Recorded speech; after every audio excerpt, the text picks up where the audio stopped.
যুক্তরাষ্ট্রে ক্ষমতা হস্তান্তরের ক্ষেত্রে বেশিরভাগ প্রথা ভাঙলেও উত্তরসূরির জন্য পত্র লেখা প্রথা রয়েছে একই রকম। সেই ধারা বজায় রেখে অভিষেকের আগে হোয়াইট হাউস ছেড়ে চলে যাওয়ার সময় উত্তরসূরির জন্য একটি চিঠি রেখে গেছেন Joe Biden.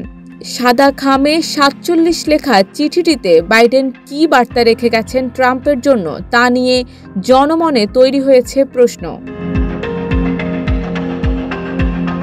President Donald Trump যখন ওভাল অফিসে রেজুলিওর ডেস্কে বসে নির্বাহী আদেশে স্বাক্ষর করছিলেন, তখন তিনি অপ্রত্যাশিতভাবে ডেস্কের ড্রয়ার খুলে জো বাইডেনের রেখে যাওয়া চিঠিটি খুঁজে পান।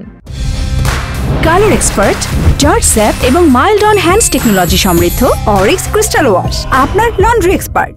সোমবার সন্ধ্যায় ট্রাম্প চিঠিটি খুলে দেখেছেন এবং জনসম্মুখে প্রকাশ করার কথাও ভাবছেন। চিঠিতে জো বাইডেন তাকে তার মেয়াদ উপভোগ করার পরামর্শ এবং প্রেসিডেন্ট পদের গুরুত্বের উপর জোর দিয়েছেন। ট্রাম্প বলেন, এটি খুব সুন্দর একটি চিঠি ছিল।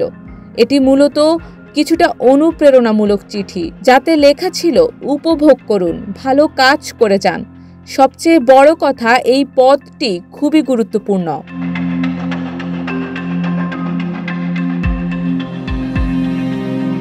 সাংবাদিকদের কাছে ট্রাম্প বলেন, তিনিও ২০২১ সালে হোয়াইট হাউস ছাড়ার সময় বাইডেনের জন্য ওভাল অফিসে একটি চিঠি রেখে গিয়েছিলেন। পরে চিঠিটি পেয়ে বাইডেন জানিয়েছিলেন এটি খুব উদার চিঠি ছিল, কিন্তু বাইডেন কখনোই এটি প্রকাশ করেননি।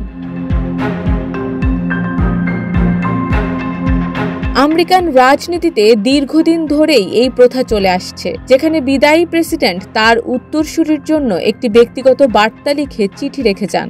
এই চিঠি বিনিময়ের প্রথা শুরু হয়েছিল ১৯৮৯ সালে প্রেসিডেন্ট রোনাল্ড রিগানের মাধ্যমে। তিনি তার উত্তরসূরি জর্জ H.W. বুশের জন্য একটি মজার নোট লিখেছিলেন। ওই চিঠিতে ছিল টার্কি পরিবেষ্টিত এক হাতির ছবি এবং তাতে লেখা ছিল, টার্কিগুলো যেন তোমাকে হতাশ না করে। এরপর থেকেই প্রত্যেক বিদায়ী প্রেসিডেন্ট তার উত্তরসূরির জন্য ব্যক্তিগত বার্তা রেখে যান, যেখানে ভালোবাসা, শুভকামনা এবং প্রেসিডেন্ট পদে দায়িত্ব পালনের অভিজ্ঞতা শেয়ার করা হয়।